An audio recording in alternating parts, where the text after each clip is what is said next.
A ver, cuando uno se acerca al Antiguo Testamento, se encuentra con una contradicción, pero una contradicción enorme. Son textos que por un lado nos presentan a mujeres como figuras clave, heroínas, y por el otro cuentan historias de una violencia brutal ejercida contra ellas. Bueno, vamos a meternos de lleno en esta dualidad tan compleja.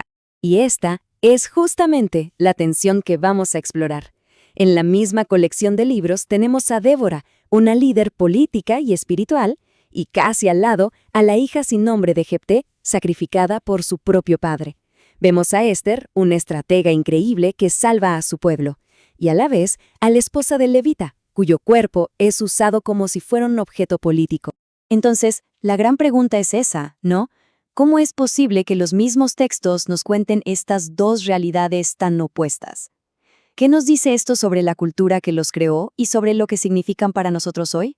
Ok, empecemos por la parte, digamos, más luminosa de esta historia. Hablemos de esas mujeres que no fueron para nada víctimas pasivas, sino todo lo contrario, agentes de cambio, decisivas en la historia de su pueblo.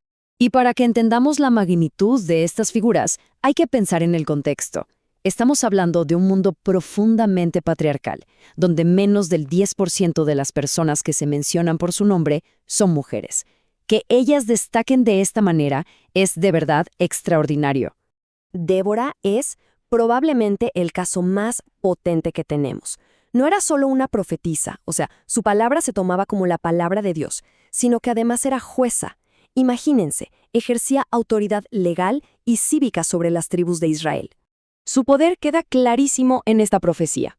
Cuando el general del ejército, Barak, tiene miedo de ir a la batalla sin ella, Débora no solo lo acompaña, sino que le dice básicamente: «Ok, voy, pero que sepas que el honor de esta victoria no va a ser para ti, va a ser para una mujer». Es una declaración de poder que le da una vuelta total a las expectativas de la época. Y ojo que Débora no es la única. Está Judith, que usa su astucia y su fe para derrotar a un general enemigo ella sola. O Esther, que navega las intrigas de la corte persa para frenar un genocidio. O Ruth, que siendo extranjera, con un acto de lealtad increíble, se vuelve pieza clave en la historia del rey David. Todas ellas, a su manera, son arquitectas de la supervivencia. Y ahora toca cambiar completamente el tono, porque vamos a ver la otra cara de la moneda. La cara más oscura, más terrible. Las historias donde los cuerpos de las mujeres no son suyos, sino objetos que se usan para resolver conflictos de hombres, para mantener el honor o para cumplir promesas religiosas.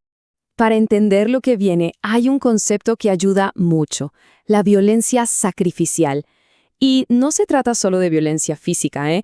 Es todo un sistema donde el cuerpo de alguien, casi siempre una mujer, se ofrece para restaurar un orden social que, claro, beneficia a los que tienen el poder.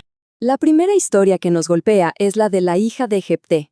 Y fíjense en esto, en el texto ni siquiera tiene nombre, es la hija de. Su identidad está totalmente borrada.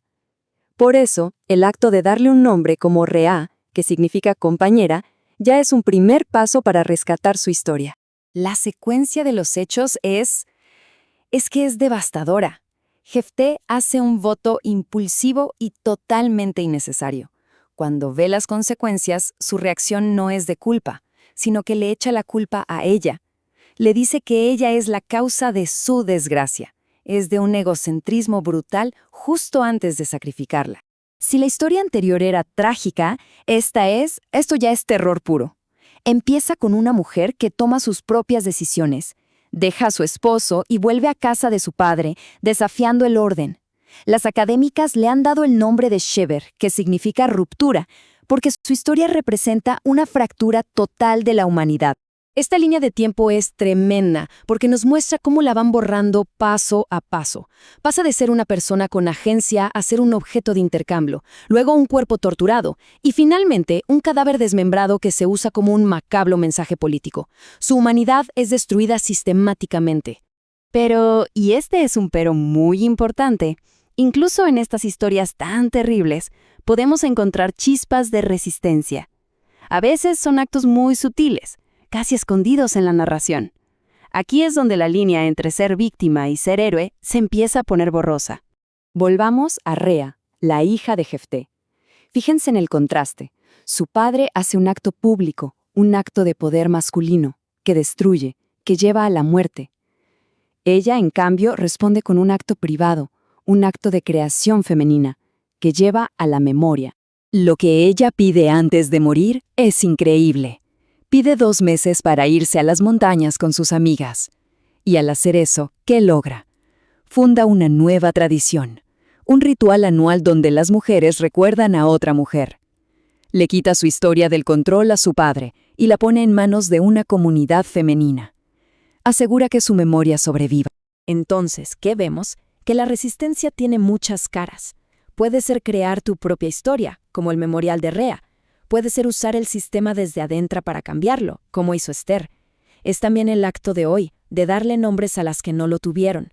E incluso puede ser un último gesto, como la mano de Shever en la puerta, un testimonio silencioso que la historia no pudo borrar del todo. Y todo esto nos trae a la pregunta del millón, ¿no? ¿Por qué seguir contando estas historias tan antiguas? ¿Qué nos dicen a nosotros hoy? Una clave teológica que se repite bastante en estos textos es esta idea de que Dios se pone del lado de los pequeños, de los marginados. Es un patrón donde el poder divino parece alinearse con los oprimidos, dándole la vuelta a las jerarquías del mundo.